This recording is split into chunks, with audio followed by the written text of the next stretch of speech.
Thank you very much, Lisa. As some of you are just joining us, welcome. This is the afternoon segment of our lectures, giving you a kind of behind-the-scenes look at work in the archives. And we have coming up next 2 more presentations with some sound advice on how you can take care of your own family archives. By the way, I wanted to mention that all of these lectures will be available on DVD. If you email preservation@nara.gov, you can order a copy. It's at no cost because you might want to share them with your friends. I'd like to introduce Catherine Nicholson, known to us as Kitty. She has a BA from Brown University and a master's degree from the University of Delaware Winterthur Conservation Program. Kitty has carried out conservation treatment on a wide range of paper and parchment materials. She supervises the National Archives conservation staff, and she has a special interest in and has written on the history of paper, watermarks, and the William Stone engraving of the Declaration of Independence. Kitty is going to talk about preserving family memories. One of my favorite comments is treatment that Lisa worked on was so fascinating. It was so unlike what we normally get. And at one point, the thing she told you about the code books being destroyed, these are actually really rare code books because by all the rules and regulations, they all should have been destroyed. So these survived by fluke of, one, their bad record-keeping practice, and then a long sojourn under the water. So kind of fun. I'm going to talk about just generically about how you can apply some of the things we've learned in preservation, conservation to your own family records. And it will harken back to some of the things Mark has talked about, the way we pay attention to environment, and then the talk coming after my talk by Greg Pomicter will talk about electronic records. So you'll have kind of a full range by the end of the talks.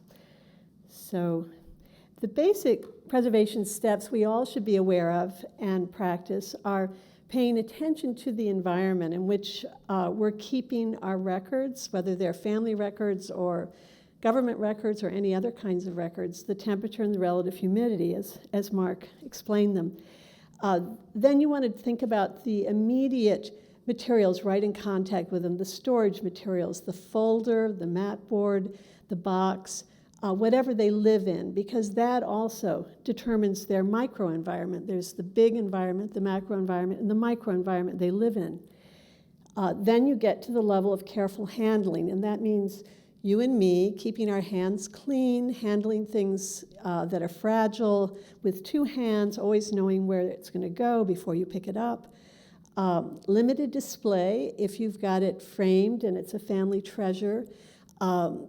You don't want to hang it ideally for more than a short period of time, and you want to really consider the light in the place where it's hanging, whether there's sunlight streaming in. Your sun porch that's filled with sunlight is not where you should be hanging your precious originals.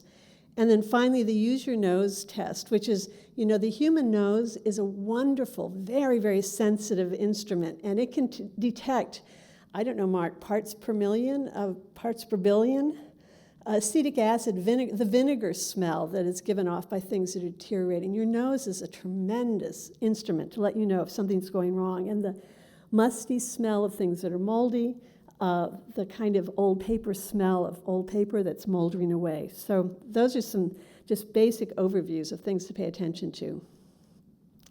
Now, Mark told you quite a bit about temperature and relative humidity, the idea that they're optimal zones, but we now realize there's no magic number. There used to be a time when people thought the relative humidity had to be 50%, flatlined, summer and winter.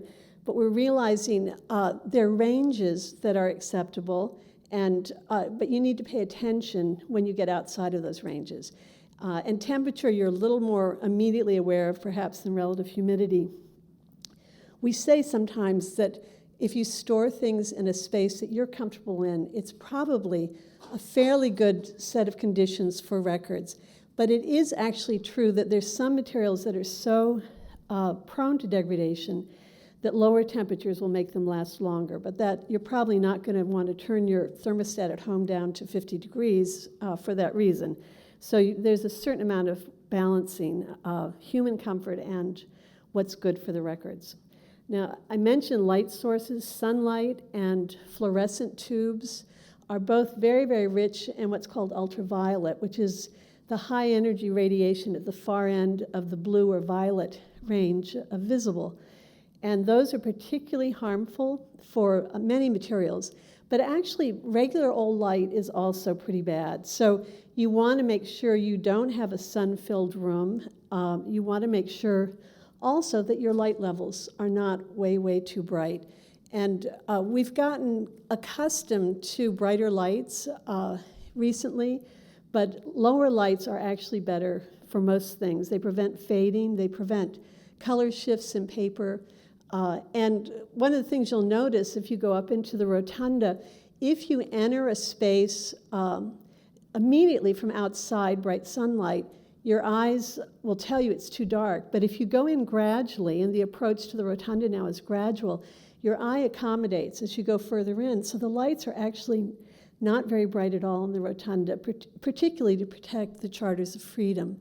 It's just that you can also find comparable places in your own home where you can adjust your lights and have your eyes not perceive it as too dark. And then the last factor is pollutants. And to a certain extent, if we live in big cities like Washington, we have somewhat limited opportunities to control external pollutants, but there are also pollutants from things we use in our homes. Ammonia given off by a glass cleaner is essentially, that's a kind of pollutant that can harm photographs. And there are other pollutants that might be present in other cleaning materials that you use. So we can choose, and at the research and testing table, they've got a bunch of handouts, very good, on how you can choose materials for your home that are low, we call them low off-gassing. They don't give off pollutant gases that could be harmful to you or your family, as well as the things in your collection. Some of the places you don't want to store your family papers and photographs.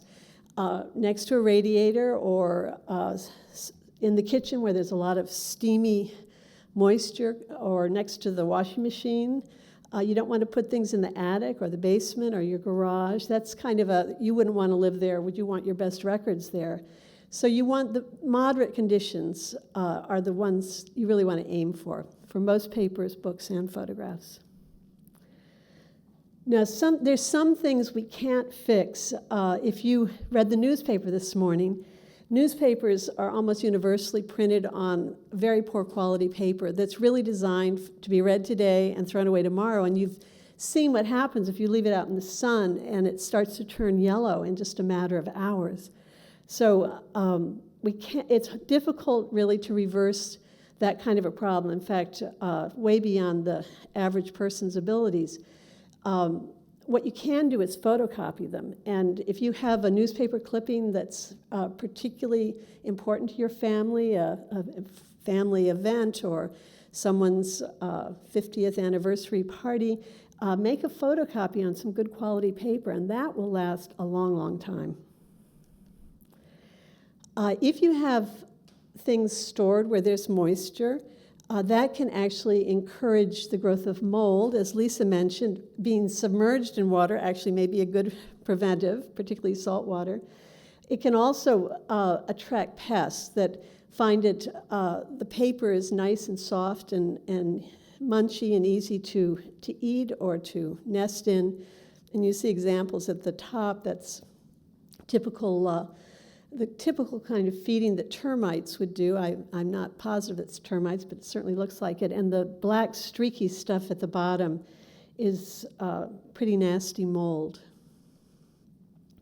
And we talked about where you store your items. This is focused mostly on, assuming you've got family papers, sort of family archives.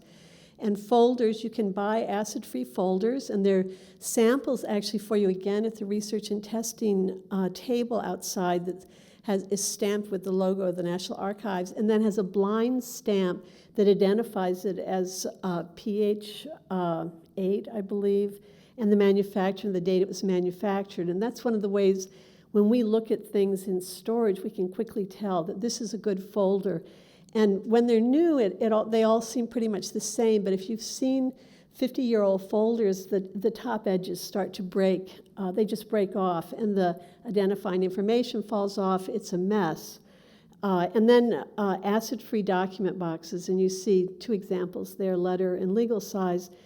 You can also get similar boxes that are flat for storing, that could be used for storing artwork or artifacts of various types. So there's a whole range of boxes that are available from vendors. And we've got lists of suppliers, I think, also at the tables outside.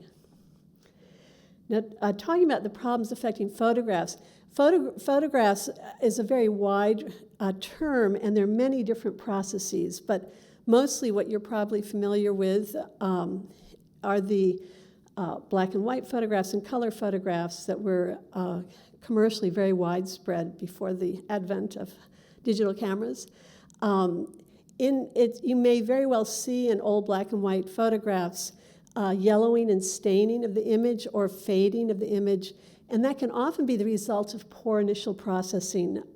If photographs were taken to the drugstore for processing, the chemicals may not have been fresh, they may not have rinsed them enough. Sometimes, particularly on older black and white photographs, you see a metallic sheen that develops in areas of dense blacks. Color photographs are often very unstable, quite a bit more so than black and white, because they're dye-based for the most part, and those dyes can shift and fade. And then they're on paper for the most part, and those also can be of poor quality and can get weak and crack. So what you want to make photographs last a long time is cool storage, particularly for color photographs. That's really one of the few tools you have. And then, to the extent you can, making photocopies or scanning originals for use copies to share with family members, that sort of thing. There's a lot of information on the Image Permanence Institute website. Mark mentioned they are responsible also for the nifty time-weighted preservation index. So it's www.imagepermanenceinstitute.org. A lot of good information, particularly for photographs. Storing photographs, paper enclosures of good quality paper make envelopes, sleeves, folders, particularly good for the negatives. Plastic enclosures made from safe plastics, polyester film, polyethylene, polypropylene.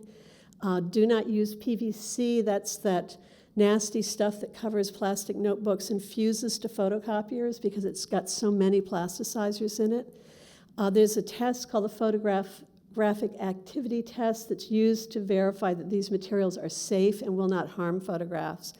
And it's best to buy them from suppliers of preservation materials. So there's acid-free envelopes with a little stamp that identifies them as such. These are prints in polyester sleeves. You can't quite see the sleeve, but that's the safest way to have photographs available to keep people from getting fingerprints on them. They just view them through the polyester, do not remove them. Photo albums, I realize this is a bit of it's like nostalgia since hardly anyone probably does albums anymore, but you may have some that come down in your family. They're older ones on black paper, often very bad paper, and sometimes the photos are adhered with bad adhesive that causes stains. But on the other hand, it's an assemblage that meant something very much to the person who put it together. So best to get a good box to protect it, store it under good conditions, and handle it with a great deal of care.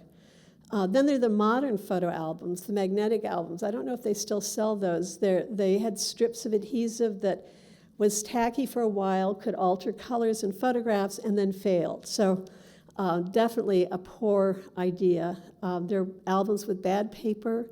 People use bad adhesives, and sometimes they're just bad plastics.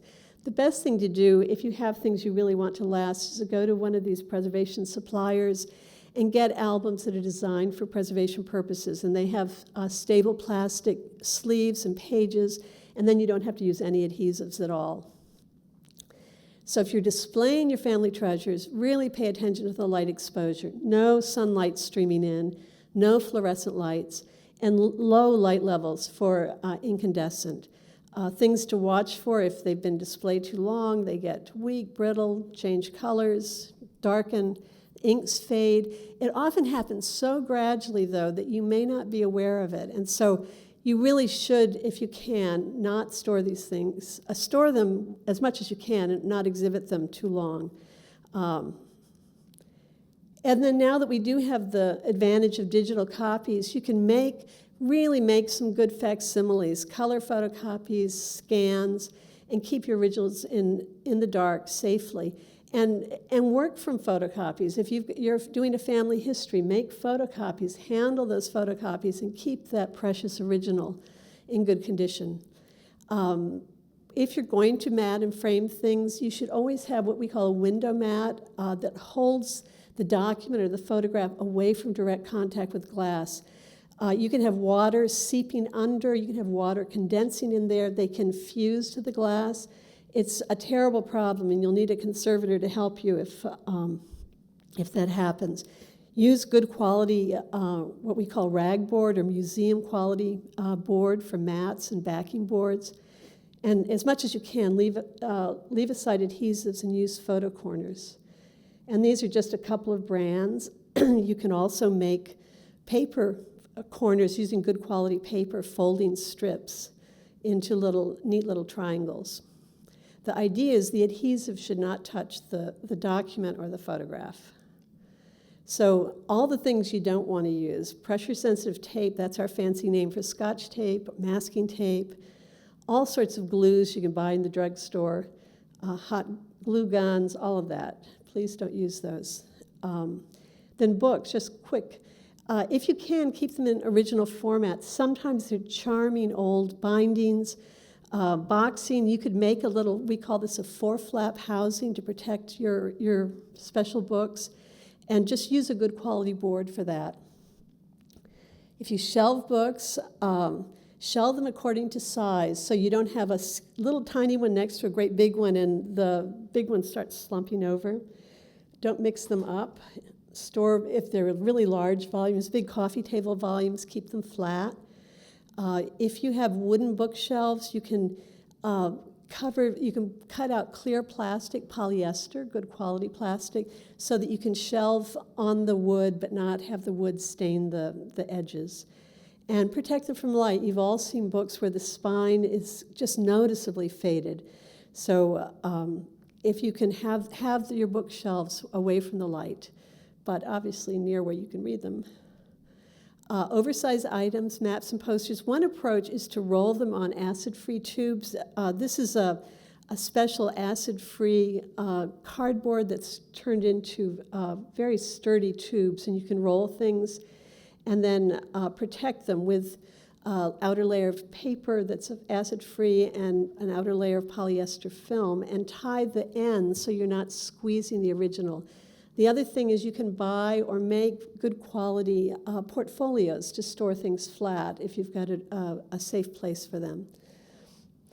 Magnetic media storage, the last line I love, machine obsolescence. I mean, we've all seen this in our lifetimes. Magnetic media has gone obsolete.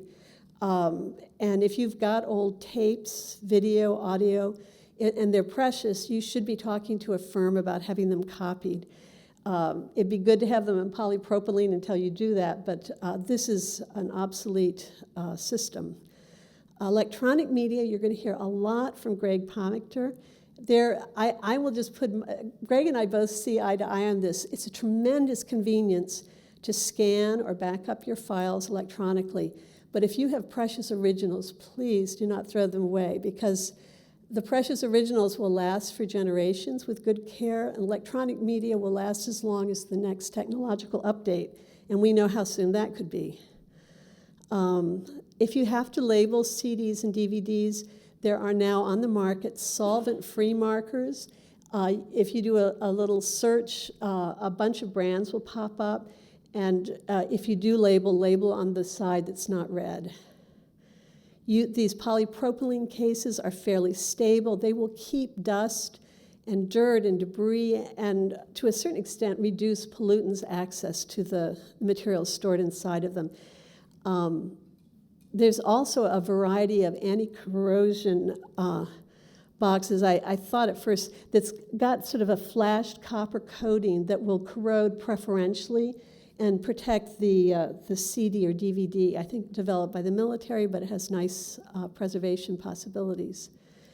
If you need help for a conservator, if you get something that's had all the bad things done to it, the American Institute for Conservation is located right here in Washington, D.C., and they have a website that can guide you to conservators in all different specialties, and that's down at the bottom. Conservation-us.org is the thing to remember.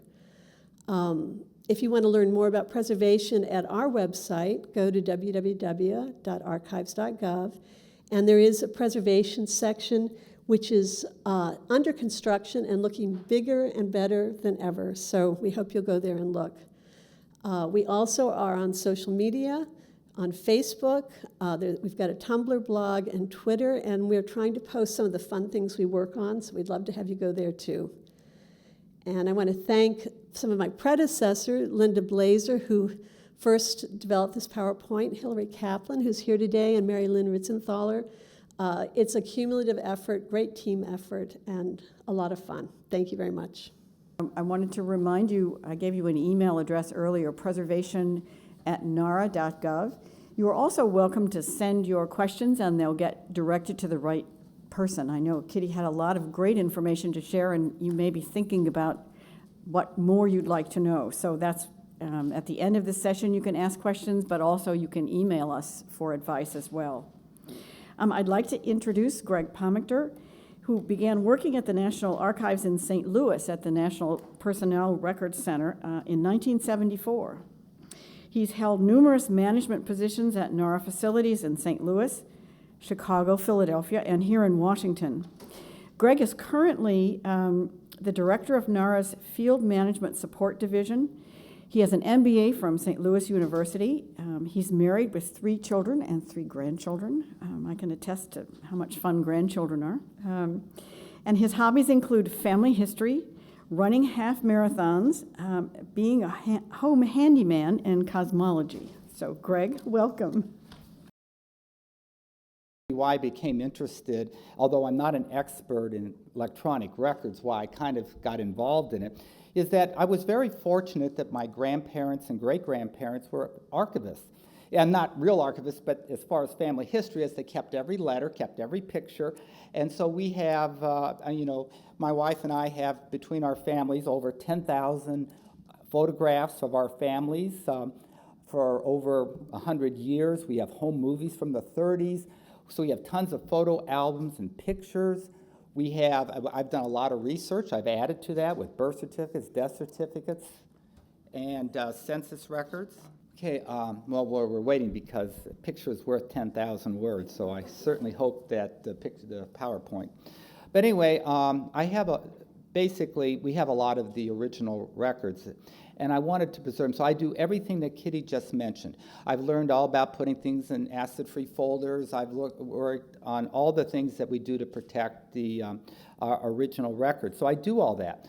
So if I were to put all of my family's photo albums and everything, artifacts, yearbooks from the 40s and all that, into boxes, we talk about record center boxes, I'd have almost 20 to 30 boxes. So as you can see, there's a lot of work, expense in maintaining our original records, as Kitty just explained, if you do it right. But also, what would happen, when my wife and I pass on, we have 20 to 30 boxes, I have 3 kids, what could happen to those 30 boxes of records? Well, I hope one of my children will keep them and keep them intact, and I'm sure one of them will. But you can see that over time they become dispersed. My daughter will have records, I have children, she'll pass them on, and eventually it gets dispersed. So anyway, that's why I'm very interested in electronic records, because I'll show you what advantage of them. Basically, what I'd like to do is how we can use preservation. Again, I keep everything in original format. To me, that's very important. But I've also digitized everything, converted all the home movies to digital format, sound, oral histories to WAV files. So I've also done it electronically. And I'm going to show you one way I have organized, one example of a family electronic archives. There's many ways to do it. This is just one way to skin a cat. We already know this, paper records, photograph albums. I've also digitized yearbooks, my great-grandmother's high school yearbooks, my grandparents' yearbooks, my wife's. I don't scan the whole yearbook, but I scan the pertinent pages. But I scan and then I take pictures of trophies and ribbons. I've even got the family funeral memory books. In other words, you can see that I've taken a lot of textual records and I've digitized them to add in. And then that's what I'm doing in the past. But now my wife and I have digital cameras like all of you do. We have, digital home movies, and then we have Facebook and all that. So a lot of our family history now is born electronically. And then, as I was talking about earlier, keeping everything in its textual format, we have problems. Not only the cost of maintaining material in the original form, preserving them, but also the volume is going to increase over time. The distribution, they're split among descendants, and over time they get dispersed. And then also, we just mentioned the cost and time. As I mentioned before, I keep all my original records. I try to preserve them. But I use Family Tree Maker, and I use other things, but I'm trying to also use digitization as a way to also preserve my family records. Right now, I view the digitization with the cost of memory going down as a way to keep everything, no memory left behind. And as we know, it's obvious, and we'll talk about it a little bit later, there's a risks and advantages in maintaining electronic archives. There are many, and I think everybody knows how to scan records. There's an excellent handout down at one of the tables here on how to digitize and what DPIs to go at, and also how to preserve electronic media. And I think everyone knows to scan and digitize. You need a computer, a scanner. And what I'm going to show you is I wanted to create a simple system. I've just used the simple Microsoft folder. You right-click, it says New, and then you create a folder. Because I wanted to make my family history self-indexing. I didn't really want to go into search engines and all sorts of things to locate things. I wanted to create a system where I could find digitized information within seconds without having to use a search engine. So I have like over 10,000 photographs and documents. I have about 200 gigabytes of home movies. I have WAV files and all that. Altogether, my family archives is over 500 gigabytes, and when I'm done, it's going to be a terabyte. I can find anything within 40 seconds. Okay, this is what I said, a picture is worth 1,000 words. Okay, so all of these, this is the portal to my family's electronic archives. Each one of those is a Microsoft folder. And in its families, through this portal, what you see here, I can get access to right now over 500 gigabytes of family information. Notice that this right here, it's my wife and our family, and then I have grandparents, great-grandparents, and my wife's family. So you just click on those, and then you can get tons of information. So I'm just going to give you an example of how this works. Okay, there's my family right there, my wife and our 3 kids. And then if I were to click on that, where it says Pomicter family, Gregory and Carolyn, all of a sudden this would appear.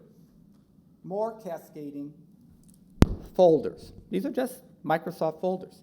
Notice I have my wife's school records, my school records, wedding documents, pictures and events, correspondence, residences, folder for each of the kids, hobbies, and I just created a folder. For instance, if you were to click my folder that says school records, Gregory, you'd have one for another folder for elementary school, high school, college, and graduate school. But let's click the one that says wedding and anniversaries. Then it comes up with, again, more cascading folders, windows. One with announcements, one with bridal showers, rehearsal dinner, where we were married, the wedding album, etc. Then if you were to continue, click the wedding album, which is F there. Then I scanned the actual wedding photographs. So I took the album, the wedding album, digitized them. I scanned them at 600 dpi, each of them. I used an enhancer. Actually, if you looked at these pictures, they look much better than if you were to look at the originals in the photo album. So anyway, so you can see the cascading effect. So not only have I digitized everything, I've organized it so someone could maybe find information without search engines within, actually I could find most things within 20 seconds, but certainly within 30 to 40 seconds. Just to show you an example, some other folder, you can see the cascading effect, and you see more pictures.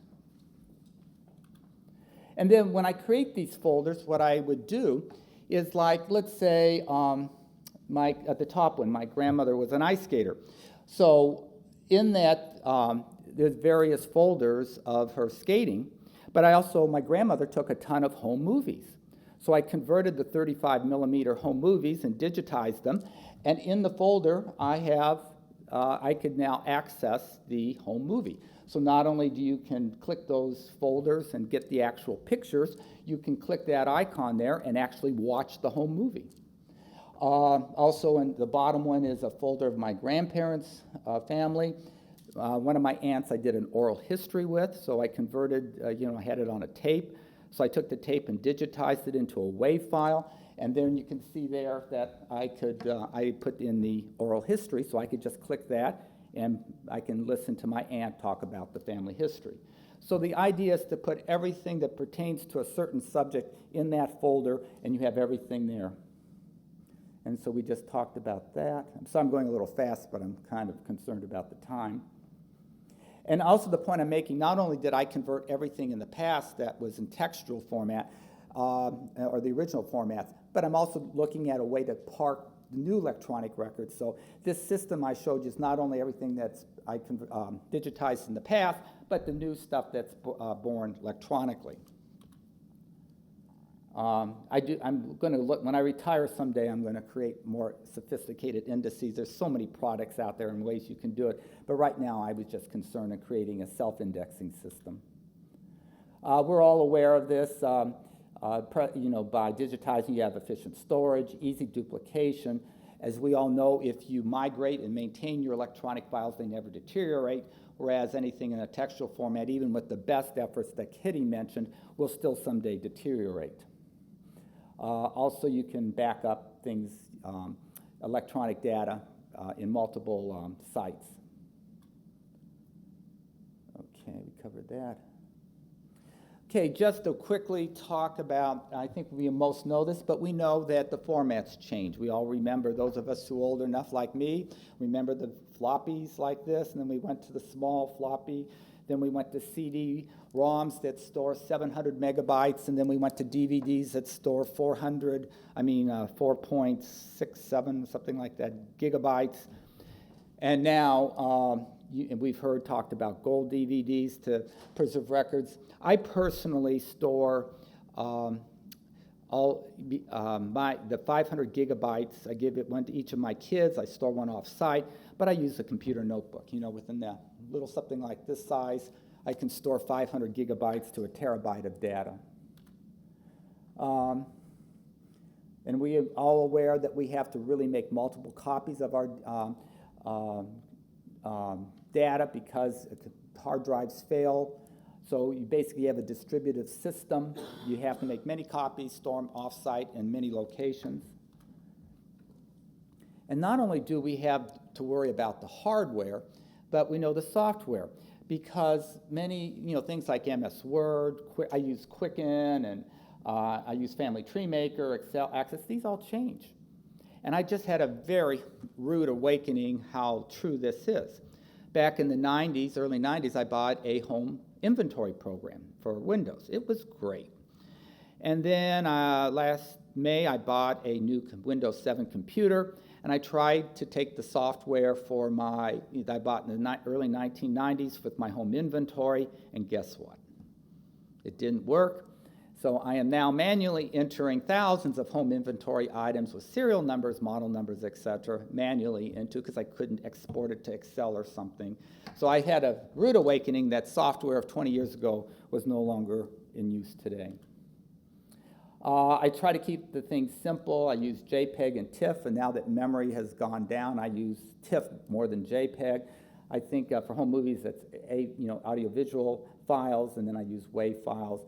Of course, I try to use Microsoft products to store data on, because hopefully they'll be along in PDFs, etc.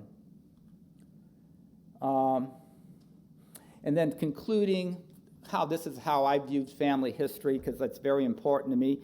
We used to have the analogy of our defense triage. We had land-based missiles and bombers and submarines. Well, the three things that I try to do to protect my family history and preserve it for my children, grandchildren, and great-grandchildren is I'm going to vigorously try to keep the original records. I use Family Tree Maker, and I use family history software, but I've also developed what I just showed you, where I park.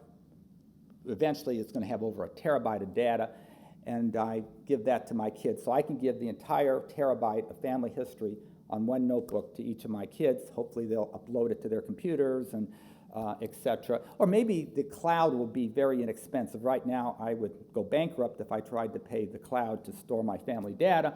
But with the cost of everything going down, I might be able to store it in the cloud, which would actually be the best way to do it. Okay, I'm sorry I took a little longer, but I'll be happy to answer any questions later on. Greg, thank you. That was perfect and very helpful. It's my pleasure. I have one duty before we get to questions today. If you were outside, you saw we had a raffle box, because we're going to give away 2 copies, thanks to a donation from Heritage Preservation. We're giving away 2 copies of Caring for Your Family Treasure. I, however, am faced with a challenge here, because I'm supposed to draw 2 raffle tickets from here, but I'm afraid if I put my hand in, I'm never going to get it out. So I could walk around the rest of the day with this box on my hand. What I'm going to do is shake it up and hope that if I put my hand partway in, I'll grab a couple of tickets. And if people aren't here, here we go. If people aren't here, there's one.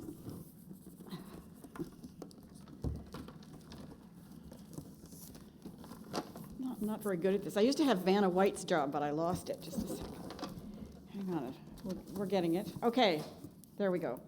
As soon as we're done, if you want to, I know it's shortly after 2, but if you'd like to stick around, I'm sure that Kitty and Greg would be happy to answer any questions before we conclude. Let me announce the winners, and if they're not in the room, we will call them and mail them. Evelyn Tobar is one of our winners today. And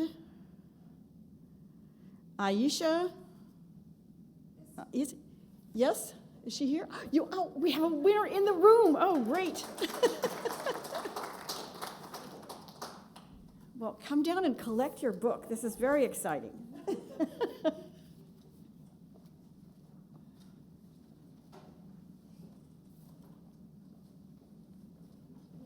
you go. Thank you, and thank you for your good questions, too. Okay, before we conclude today, do we have any questions for Kitty or Greg? Since things change so frequently, I'm curious, is there anything that the archives did in the past that used to be best practices that you look back on at now and think, oh my gosh, we actually did that? I see Kitty wincing. She can probably answer that question.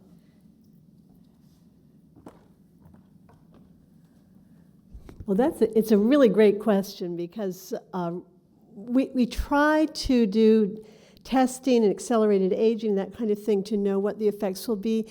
I'll tell you my personal thing, that it wasn't just the National Archives, but there was a time in the 60s when people thought that you needed to fumigate materials before they came into museums and archives. And there was this, they said, nifty product called ethylene oxide.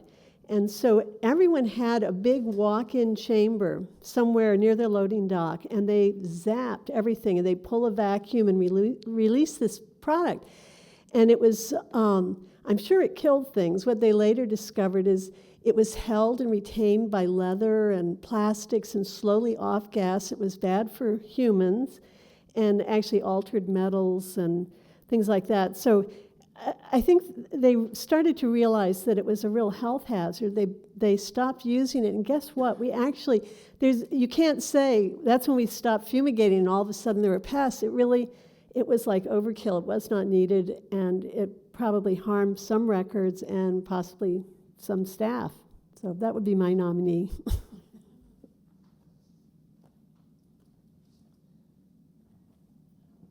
Anyone else with a question? Yes. This question is for Mr. Greg. He mentioned that you've done this project. I'm sure your wife has helped you and everybody. How long did it take you to do all that, number one? And how much money have you spent doing this? Well, first of all, I have a very understanding wife. One of my things, I've been noted to be obsessive compulsive. I started this about 7 or 8 years ago. And every Saturday or Sunday in the morning before the kids wake up, even before I get up at like 6 o'clock. And so for a couple hours every Saturday and maybe Sunday, I would spend hours digitizing this. So to answer your question, it's something you do not do over a weekend. This is absolutely something that I've been doing, like I said, I've been doing maybe 7 or 8 years, and I'm still doing it. I have almost everything done except for the letters. I have thousands of letters from my great-grandparents and grandparents, and by the way, I've kept everything too. So I'm digitizing those. So it's going to take, it's a year. This is something that you just do not do in a weekend or a month or a year, and I have many years to go. Also, what's helping though, since about 2005, everything has been digital. Like my wife, our cameras, our home movies is all digital, and that's simple. I just create a new folder like a Christmas 2012. I just create a folder, Christmas 2012, and then downloaded all the pictures into it. So, since 2005, there's no work because everything is already created electronically. So anyway, if you're going to do something like this, just keep in mind it's an incremental project. It's a work in progress. You may never be finished, but it's amazing how much data. And I also, once a month, take the data and upgrade it. I mean, I have a program that obviously duplicates it on an alternate hard drive at home. But then my kids are married. They have their own houses, so I take a copy, a hard drive, and refresh there. So I've always got the data stored in 3 or 4 different locations.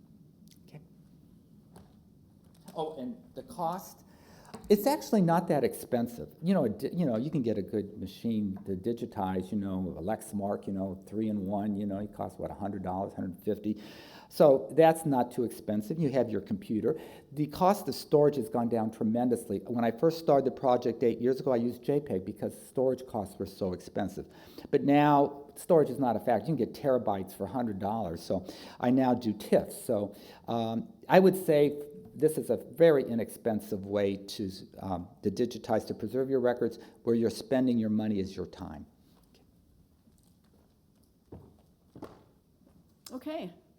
Thank you all very much for coming. We'd appreciate it if, as I mentioned early on, if you'd stop by and sign our comment book, in which case you'll be rewarded with a couple of chocolate kisses. So thank you again for coming and email us if you have further questions. And if you have not yet had the opportunity to pick up information outside, please do so.